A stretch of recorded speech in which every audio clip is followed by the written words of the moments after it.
Bienvenue sur Teach, votre rendez-vous de maturité. La parole descend de la tête au cœur et du cœur à l'action. Nos actions au quotidien confirment que la parole de Dieu que nous avons reçue est une vérité. Aujourd'hui, nous allons parler de l'intégrité et de son authenticité. L'intégrité authentique. Ce qu'on doit avoir comme caractère d'intégrité loin de tout regard. As-tu déjà eu le temps un jour de peut-être commettre quelque chose, de faire quelque chose? Tu te dis, bon, dans tout le cas, personne ne m'a vu, je l'ai fait, c'est pas grave. Mais après, la conscience ne te lâche pas. Ça fait que te rappeler. Est-ce qu'il est possible que ta vie chrétienne ne se joue pas sur ce que tu mets sur les réseaux sociaux ou ce que tu écris sur WhatsApp à tes amis ou sur ton statut, mais que ça se joue sur ce que seul Dieu voit, ce que les hommes n'ont pas vu, ce qu'on appelle ton intégrité intérieure. Aujourd'hui, j'aimerais partager avec toi 3 grandes vérités sur l'intégrité, une valeur de l'authenticité que les hommes ne voient pas nécessairement, que Dieu voit, et que les fruits se montrent aussi dans la société. Après ces 3 vérités, je suis sûr que quelque chose va changer dans ta vie. Alors, let's teach. Grandissons ensemble.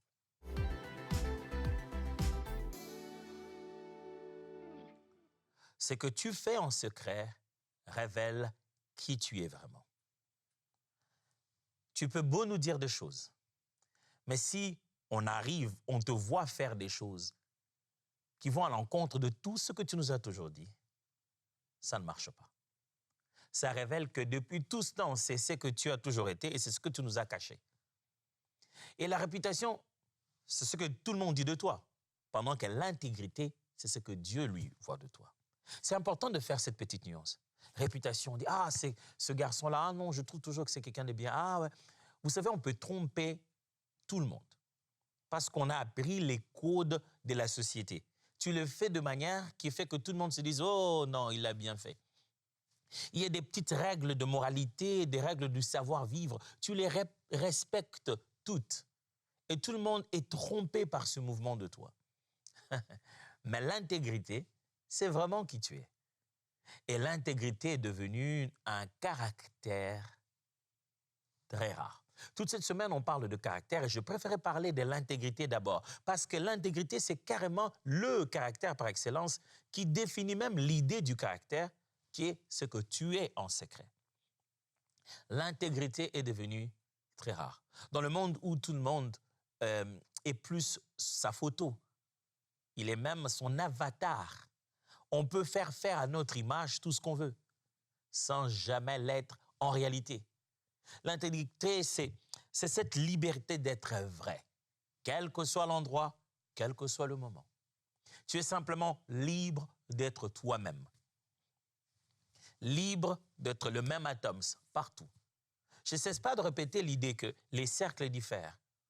On ne se comporte pas devant un inconnu comme on le ferait devant sa propre femme ou ses enfants. Les cercles diffèrent. On peut différer dans les choix à poser, les attitudes à avoir. Mais ce que l'on est doit être tout le temps vrai partout. Tu dois être vrai quel que soit l'endroit, quel que soit le moment. Il s'agit toujours de la même personne. C'est la même personne qui a dit non à la corruption en public, qui dit aussi non à la corruption en privé, parce que c'est de l'intégrité. Alors, si vous et moi, nous devons partager autour de l'intégrité pendant ce petit moment, laissez-moi vous lire un texte de la Bible qui va déjà commencer à nous enseigner sur ce que veut dire l'intégrité. Proverbe chapitre 4, à partir du verset 23. Proverbe chapitre 4, verset 23, c'est un texte très connu. Regardez ce que ça dit. « Garde ton cœur plus que toute autre chose, car de lui viennent les sources de la vie. » Vous avez vu ça? Garde ton cœur plus que toute autre chose, car de lui, du cœur, viennent les sources de la vie. Le cœur de l'homme, mes amis, c'est pas, vous le savez avec le temps, à force de suivre Teach, vous savez qu'on ne parle pas de cette partie physique. On parle de l'esprit en réalité, on parle de l'homme intérieur. Il dit, garde cette partie intérieure de toi. Aujourd'hui, quand les chrétiens citent ce texte, ils parlent toujours de blessures émotionnelles, de son état psychologique. Ce n'est pas seulement ton état émotionnel et psychologique. Ça veut dire, garde ton identité intérieure. C'est de cette identité intérieure qu'émanent les restes de ta vie. Si tu deviens pourri dedans, tu vas tout pourrir après. Si tu es authentique dedans, c'est ça qui va jaillir dans le reste de ta vie. Ce texte nous apprend une vérité très importante, venue de la part du sage. C'est que l'intégrité d'une personne commence par sa capacité à veiller sur son intérieur, pas par le fait de veiller sur les gens. Je répète ça. L'intégrité commence par une surveillance du cœur et non une surveillance des gens. Ne surveille pas si les gens te regardent. Ne surveille pas si est-ce qu'un tel sera là. Qu'est-ce que les gens vont penser? Qu'est-ce que les gens croiront de moi? Qu'est-ce qu'on risque de dire sur Internet? Non. Ce n'est pas ça que tu dois surveiller. Un homme intègre ne va pas surveiller ça d'abord. On croirait même qu'il s'en fout des gens. On croirait même qu'il ne s'inquiète pas du qu'en dira-t-on. Ce n'est pas comme s'il est insensible. Mais ce n'est pas ça son but. Son but, ce n'est pas qu'est-ce que les gens vont dire. Si tu veux être intègre, ne tente pas de surveiller le qu'en dira-t-on. Surveille ton cœur. Ne surveille pas s'il te regarde. Surveille si toi, à l'intérieur, tu es toujours la même personne. Lisons un deuxième texte. Celui-ci, c'est celui de Luc chapitre 16 à partir du verset 10. Luc chapitre 16, le verset 10. La Bible dit: « Celui qui est fidèle dans les moindres choses l'est aussi dans les grandes. Et celui qui est injuste dans les moindres choses l'est aussi dans les grandes. » Ah bon? Oui. Le grand infidèle ne commence pas sa carrière par une grande infidélité. Le grand injuste ne commence pas sa carrière par une grande injustice. Le grand corrompu ne commence pas sa carrière par une grosse corruption. Tout commence tout petit. Quelqu'un a bâti progressivement cette mauvaise habitude. Et il en est arrivé à un point où il ne sait plus contrôler. Ce texte de Christ veut nous révéler une vérité très importante dont on doit toujours se souvenir. C'est que le secret révèle la fidélité. L'intégrité se prouve dans les petites choses. Le secret intérieur, c'est ça qui révèle la fidélité. C'est qu'une personne garde comme petite chose qu'il a fait, là où personne n'était. C'est ça qui révèle vraiment sa fidélité et son intégrité. Tu veux voir quelqu'un de fidèle, il a été dans des petites choses. Tu veux reconnaître quelqu'un d'intègre, il a bâti cela progressivement dans les petites choses. Les secrets qu'il a gardés en secret, c'est ce que la Bible dit. Celui qui est fidèle dans les moindres des choses l'est aussi dans les grandes. Les moindres des choses, l'idée ici, ça veut dire celui qui est fidèle dans les choses pour lesquelles les gens ne font pas cas. C'est presque secret, c'est là où on ne s'en inquiéterait pas. Celui qui, là, a trouvé que la fidélité est une valeur importante. Alors, même quand les gens seront en train de le regarder, il va juste naturellement être ce qu'il était. C'est ça un homme intègre. Il est naturellement ce qu'il a toujours été en secret. Des fois, les hommes s'étonnent, ils disent « Mais qu'est-ce qu'il veut montrer ici? Pour qui il se prend? Il ne voit pas le contour qu'il a. Pourquoi il se comporte comme ça? » Il se comporte comme il a toujours été. Vous savez, il y a quelque chose que Dieu aimait dans le cœur de David. Dieu aimait cette intégrité dans le cœur de David. Même quand il devenait roi, il restait toujours la même personne. David va voir Saül, il lui dit « Je vais combattre contre ce monsieur. Je vais combattre contre Goliath. » Hein? Pourquoi? Il dit « Mais écoute, moi quand j'étais dans mon champ là-bas, en train de m'occuper dans l'élevage, en train de m'occuper des brebis de mon père, en fait, il venait un loup, il venait un animal sauvage, je le battais. Il raconte ce qu'il faisait dans le secret. Il a dit, j'ai le même Dieu qui m'a protégé là. J'ai déjà cette relation-là. Je suis prêt à la mettre en jeu en public. Ça, c'est la puissance de l'intégrité. Si au fond de toi, tu as commencé à bâtir par de petites fidélités une nature que tu sais que seul Dieu te voit et ça te suffit. Alors même si le risque est énorme en public, tu sais que j'ai commencé ça en secret avec Dieu. Matthieu chapitre 6, du 1er au 6e verset. Matthieu chapitre 6, 1 à 6. Gardez-vous de pratiquer votre justice devant les hommes. Wow. Gardez-vous de pratiquer votre justice devant les hommes pour en être vu. Autrement, vous n'aurez point de récompense auprès de votre Père qui est dans les cieux. Lors donc que tu fais l'aumône, ne sonne pas la trompette devant toi, comme font les hypocrites dans les synagogues et dans les rues, afin d'être glorifiés par les hommes. Je vous le dis en vérité, ils reçoivent leur récompense. Mais quand tu fais l'aumône, que ta main gauche ne sache pas ce que fait ta droite, afin que ton aumône se fasse en secret. Et ton Père qui voit dans le secret te le rendra. Lorsque vous priez, ne soyez pas comme les hypocrites qui aiment à prier debout dans les synagogues et au coin des rues pour être vus des hommes. Je vous l'ai dit en vérité, ils reçoivent la récompense. Mais quand tu pries, entre dans ta chambre, ferme ta porte et prie ton Père qui est là, dans le lieu secret. Et ton Père qui voit dans le secret te le rendra. Jésus enseigne quelque chose de fort, de très utile dans la vie de tout chrétien. Le fait d'être dans le secret au regard de Dieu face au fait de poser des gestes pour en être vu. Il répète chaque fois ce mot-là. Gardez-vous de faire ceci, cela pour en être vu. Quelle est ta motivation? Tu le fais pour être vu par le pasteur? Tu veux que le pasteur sache que c'est toi qui as gêné, tu gères bien l'église? Ah non, quand ton pasteur arrive, tu t'arranges. Est-ce que tu le fais pour en être vu par les hommes, en être vu par le patron, en être vu par ta femme, par ton mari? Est-ce que tu le fais pour que les regards des gens valident ce que tu es? Non. Fais-le pour le Père qui voit en secret. Jésus relâche quelque chose d'intéressant ici. Il leur dit, en fait, même quand vous le faites devant les gens et que les gens voient ce que vous avez fait, la partie secrète de votre cœur n'a pas été cachée parce que votre Père, lui, il voit dans le secret. Vaut mieux alors commencer avec lui dans le secret, à être authentique. Jésus nous communique une chose ici. Il dit que le secret, ce n'est pas un danger. C'est plutôt aller où Dieu purifie les motivations. Je vais répéter ça. Jésus explique ceci. La partie appelée la partie secrète de l'être humain, ou le secret, cet espace où personne ne voit, ce n'est pas un danger. On n'est pas censé avoir peur du secret.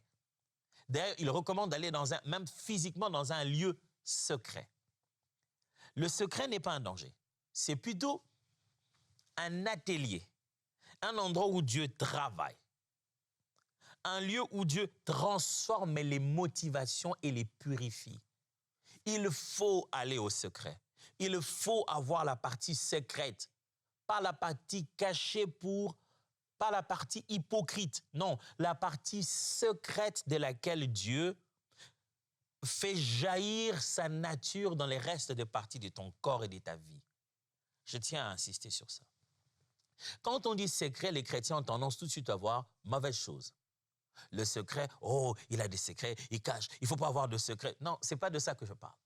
Quand Christ explique l'idée du secret ici, il explique un endroit, il en parle physiquement, mais pour donner aussi le sens spirituel de la chose. Il dit, il faudrait que tu aies un espace de ta vie, là où personne d'autre n'entre. Mais cet espace-là, ce n'est pas là où tu viens déposer tes immondices, ta poubelle. Ce n'est pas là où tu viens cacher tes sentiments confus. Non, cet espace-là, ce n'est pas fait pour cacher. Cet espace-là, c'est fait pour exposer devant Dieu. C'est un atelier privé. Tu te déposes là au pied du Seigneur et il travaille. Et l'individu que tu deviens là, c'est cet individu-là qui va jaillir dans les restes de ta vie. Et cette partie, cet espace secret de toi, c'est là que se bâtit l'intégrité. Pour être intègre, il faut être la bonne personne en secret avec Dieu. Pas par ses efforts, d'accepter que Dieu fasse de toi quelqu'un à l'image de Jésus dans le secret. Est-ce que tu as un secret ou tu as une vie secrète? C'est ce que je devais dire. As-tu une vie secrète? Ah non, pasteur, moi, j'évite d'avoir une vie secrète. C'est déjà un gros mensonge. Chacun de nous a des secrets. Mais l'idée de secret ne signifie pas mensonge, caché, mauvaise vie. Jésus marchait tout le jour. Il avait un secret. Il est dévoilé progressivement, mais il avait un secret. Il était le Fils de Dieu, fait chair. Il posait de temps en temps la question aux gens, est-ce que vous avez compris qui je suis? Il s'est révélé progressivement. Jésus avait une vie secrète. Il avait des temps où il parlait avec le Père. On le voyait, à un moment, il disparaissait. Où est-ce qu'il est? Mais le Jésus qui était là en secret est exactement le même Jésus qui était en public. Si en secret, il a prié jusqu'à ce que sa sueur se transforme en grumeau de sang, il s'est dit, Père, vraiment, si tu peux enlever cette coupe. Mais il a accepté cette coupe en secret. Il vient en public, eh bien, il n'a peur de personne. Hein. Il sait qu'il va mourir et il pose les actes qu'il faut, qui vont l'amener à la mort dans tous les cas. Aujourd'hui, j'aimerais prier pour toi tout à l'heure. Que la partie secrète de ta vie devienne un atelier où Dieu travaille pour bâtir l'intégrité. Que tu deviennes qui tu as toujours rêvé de devenir, mais là, dans cet endroit secret. Alors, c'est quoi l'intégrité? Premièrement, l'intégrité, c'est refuser la double vie. Beaucoup pensent que l'intégrité, ce n'est jamais réellement quelque chose de faisable, quoi. On en parle seulement, mais bon, on ne peut pas vraiment être à 100% intègre. L'intégrité, mes amis, c'est faisable, c'est possible. Et c'est refuser la double vie. Chaque fois qu'on parle de l'idée d'intégrité, il y a tout de suite à côté l'idée de l'hypocrisie. Le mot pour hypocrisie en grec, ça parlait des gens qui faisaient les théâtres avec les masques. Vous savez, les bals masqués, il y en avait avant dans l'industrie du théâtre. Alors, ils portaient leur masque devant leur visage et vous ne savez pas qui était ce personnage. Jusqu'aujourd'hui, ça se fait aussi.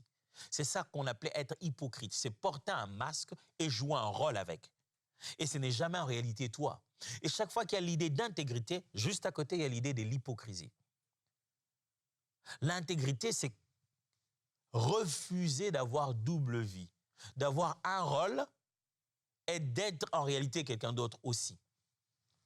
Que je sois père, que je sois pasteur, que je sois musicien, que je sois prédicateur, je t'en supplie, Seigneur, je vais être la même personne. Que ces choses dans ma vie ne deviennent que des rôles, des responsabilités, de moyens d'accomplir ta volonté. Que ça ne devienne que des canaux par lesquels coule la même nature. Que je vive une vie de chandelier où il y a un même tronc par lequel partent les 7 autres sorties de bougies. Mais qu'on puisse alimenter le même tronc qui va alimenter toutes les 7 lumières. Que la vie, l'authentique vie d'intégrité soit la base de tous les restes dans ma vie. Père, ami, époux, frère, pasteur, enseignant, travailleur, responsable, je sais pas moi, tout ce que je peux devenir dans la vie. Seigneur, je t'en prie, aide-moi à l'être d'abord dans le secret avec toi et à ne jamais laisser une double vie venir tout détruire. L'intégrité, c'est une seule personne, la même lumière en public et en privé. La même lumière, une seule personne, même lumière en public comme en privé. C'est toujours moi, je brille toujours de la même manière. Comme Christ parlait, il disait qu'on n'allume pas une lumière pour la mettre sur le boisseau. Je veux être cette même lumière du monde. Je veux être la lumière en secret et la lumière en public. Je ne peux pas être la lumière du monde sans être une lumière. Je ne peux pas briller pour les autres si je ne brille pas en soi. Le feu n'est pas feu pour nous, il est feu pour lui, c'est sa nature. L'intégrité, c'est être de sa nature et non pas avoir une double vue. Et être feu pour les autres n'est jamais être feu pour soi-même. L'intégrité dit, je préfère la vérité, quel qu'en soit le coût, et les mensonges, je n'en veux pas. L'intégrité dit, je préfère une vérité qui coûte, plutôt qu'un mensonge qui arrange. Je dis la vérité, quel qu'en soit le prix, au lieu de dire le mensonge, et ça arrange momentanément. Sachez-le bien que le mensonge ne donne jamais de solution permanente. Les mensonges mettent les choses encore en danger. Le mensonge, vous voyez, si vous voyez ma Bible, je la tiens, elle est pesante. Le mensonge, c'est comme mettre le bout de mon doigt pour fixer toute cette Bible, la tenir comme ça là. Mon doigt est verticalement en train de tenir toute cette Bible pesante. Ça ne va pas tenir longtemps. C'est ça le mensonge. C'est mettre un appui très, très léger pour pouvoir maintenir les restes. Et je l'ai dit plusieurs fois ici. Après un mensonge, il en faut un deuxième. Frères et sœurs, l'unité d'un être humain à l'intérieur, pour qu'on sache qu'il est corps, âme et esprit, il est uni et aligné en lui-même, que tout son cœur est aligné avec ses actes au quotidien. C'est quand il est intègre. On voit que c'est une personne qui est dans l'unité intérieure. Et ça, pour le savoir, c'est dans des petites choses qu'on va tester. On s'est dit, oui, cet homme est aligné en lui-même. Son cœur, ses pensées, ses décisions et ses actes sont les mêmes. Avez-vous déjà vu des chrétiens qui perdent le réseau? C'est-à-dire que c'est comme si quand il est hors portée, il perd le réseau. Vous avez déjà vu ça avec des téléphones ou quoi que ce soit? Vous dépassez la portée et les signaux, les bandes là des réseaux diminuent. Vous perdez le Wi-Fi. Au fur et à mesure que vous éloignez, vous perdez le Wi-Fi. Allez-vous être un chrétien qui perd le Wi-Fi? Plus loin tu es de l'église, plus tu perds ton intégrité, jusqu'à ce que tu arrives à un espace où tu ne captes pas ta chrétienté. Il y a des chrétiens comme ça, ils s'appellent chrétiens, mais ils perdent le réseau dans la boîte de nuit. On l'appelle chrétien, il perd les réseaux quand il est au travail. Au travail, il n'a pas le réseau full band, il n'arrive pas à être à 100% chrétien, ça se comprend là-bas. Et il y a des milieux, quand il entre, il ferme la porte, là-bas, plus de réseau. L'intégrité, c'est garder le réseau à 100%, même quand on est dans un bunker. Le réseau donne toujours à 100%.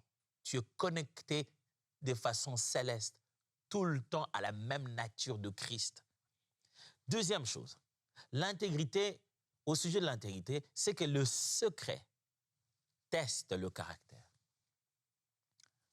Je vous parle de l'intégrité, qui est même l'essence même de la définition d'un caractère. Et si je dis tout à l'heure que l'intégrité, c'est refuser une double vie, j'aimerais insister sur le fait que le secret teste notre caractère d'intégrité. Le secret. Si vous voulez savoir quelqu'un qui est vraiment intègre, teste-le avec un secret. Parce qu'en réalité, dans la vie, personne ne tombe du coup. C'est un processus. Les gens alimentent un secret. Ils se cachent avec, petit à petit, jusqu'à ce que il s'écroule. Le jour où tu vois un géant s'écrouler, ce n'est jamais à cause d'un seul coup. Il a commencé petit à petit à faire une pente à cause de secrets. Mauvais secrets. Une mauvaise vie secrète qu'il a cachée, qu'il n'a pas voulu laisser ainsi être connu. Cantique des Cantiques, vous savez, le 2e chapitre, au verset 15, il parle souvent de ce qu'il appelle les petits renards. Des petits renards qui ravagent. Le sage dit, il y a des petits renards, comme des petits renards qui ravagent toute la forêt. De fois, on a des petits secrets qui finissent par ravager toute la forêt. Tu veux tester l'intégrité d'un homme? Donne-lui juste un secret. Tu as parlé à une personne et le soir même, tu regardes les statuts d'une autre, tu sens que c'est visé. Tu te dis, c'est une coïncidence ou c'est seulement le Saint-Esprit qui parle d'une manière ou d'une autre? Mais tu sens qu'il n'a pas pu baser, il n'a pas pu garder les secrets. L'intégrité, mes amis, ça se construit dans des détails que personne ne peut applaudir. Les détails secrets. Personne n'a vu ça. Personne ne peut dire, c'était vraiment incroyable. Non, dans ces petites choses-là, où il n'y a que le ciel qui peut t'applaudir, qui peut t'applaudir. Tu te caches là dans le secret, tu le fais, c'est la bonne chose à faire. Mon frère, quand tu médites la parole de Dieu, personne n'a besoin de t'acclamer, tu n'as pas besoin de nous dire combien de fois tu as médité.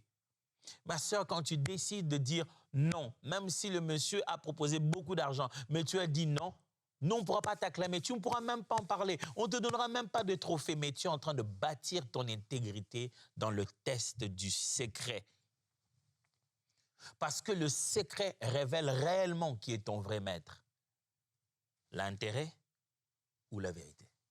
Si tu veux savoir quel est le maître qu'une personne sert en réalité, il est au service de quoi? Mets-les devant un secret. Et c'est là que tu vas te rendre compte que, au fond, à l'intérieur de lui, il servait les intérêts, il ne servait pas Dieu. Troisièmement, Dieu transforme le secret en atelier de maturité. Je suis en train d'enseigner sur l'intégrité. Et je vous montre comment le concept de secret est lié à l'intégrité. Je dis que l'intégrité, ce n'est pas avoir une double vie. Je dis que l'intégrité, c'est s'évaluer à travers le secret. Et là, je vous dis que Dieu transforme notre vie au travers le secret. Dieu transforme le secret que nous avons, la partie secrète de notre vie, en un atelier de maturité. Il y travaille là-bas. C'est Philippiens, n'est-ce pas? Chapitre 2, verset 13, qui dit que Dieu produit en nous, à l'intérieur, le vouloir et le faire. Dieu travaille à l'intérieur de notre cœur et il produit ce genre de choses-là. Le vouloir, le faire, il produit les envies, les désirs, les déterminations de certaines choses. Il met en nous les motivations. Dans ta partie cachée aux hommes, se trouve un atelier dans lequel Dieu est en train de travailler. Et l'intégrité grandit quand tu organises ta vie pour aimer la lumière. Ton intégrité à l'intérieur grandit quand tu organises ta vie de sorte que ce qui est vérité, véridique, lumière, vie de tous, c'est ça que moi j'aime. J'ai été fortement travaillé en secret pour être la même personne partout. Avez-vous vu déjà un sculpteur qui travaille son œuvre d'art? Il la travaille, et quand il finit, il veut l'exposer, et que le jour de l'exposition, la statue qu'il a faite, la statuette ou l'œuvre d'art qu'il a faite, ne ressemble pas à ce qu'il travaillait dans le secret? Impossible. Même lui va être étonné, il dit, c'est pas ce que j'ai tenté de faire. Avant que Dieu t'expose, il veut te bâtir dans le secret. Un chant m'est arrivé une fois et je l'ai chanté, ça s'appelle « Cache-toi ». C'est dans le secret, là où tu te caches, que Dieu bâtit le caractère le plus fondamental de quelqu'un qui dure dans le temps, l'intégrité. Je rappelle alors, l'intégrité, c'est refuser la double vie. Le secret, ça révèle notre véritable caractère. Et Dieu transforme nos vies dans cet atelier appelé le secret. Dieu travaille dans cette partie de notre cœur, on a des choses que personne d'autre ne connaît. Là, Dieu nous apprend à être véritablement nous. Tu dis à tout le monde que tu as pardonné, mais dans le secret de ton cœur, tu sais que tu n'as pas pardonné. C'est seulement quand tu auras vraiment pardonné dans cette partie appelée secrète que le caractère va réellement se bâtir en toi. Alors, j'ai promis de donner chaque jour un défi. Quel est le défi d'aujourd'hui? Voici mon défi d'aujourd'hui. Pour vous et moi, nous devons le vivre ensemble. Quelle petite zone sans témoin, ce coin secret, un espace de ta vie pour lequel tu n'as pas de témoins. Quel est cet espace-là que tu vas aligner cette semaine pour marcher devant Dieu? Quelle est cette partie où il n'y a personne qui te voit, personne ne connaît cet espace-là, mais tu te dis aujourd'hui, il faut que j'aligne ça à la parole de Dieu pour que je sois authentique. Regarde, quelle est la zone interdite au père, à la mère, aux enfants? Quelle est la partie interdite au pasteur, aux collègues? Mais que tu sais que ce n'est pas un bon secret. Je dois aligner cela à la parole de Dieu. Personne ne verra, personne ne saura. Le fruit, peut-être on le verra, peut-être qu'on ne le verra jamais parce que tu as déjà donné une apparence extérieure que tu étais déjà comme ça. Mais quelle est cette zone de toi où tu te dis, si j'y mettais quelqu'un aujourd'hui, j'en aurais honte. Il faut que je m'aligne dès maintenant. Alors vas-y, fais-le. Avec moi, on se voit demain. Dieu vous bénisse.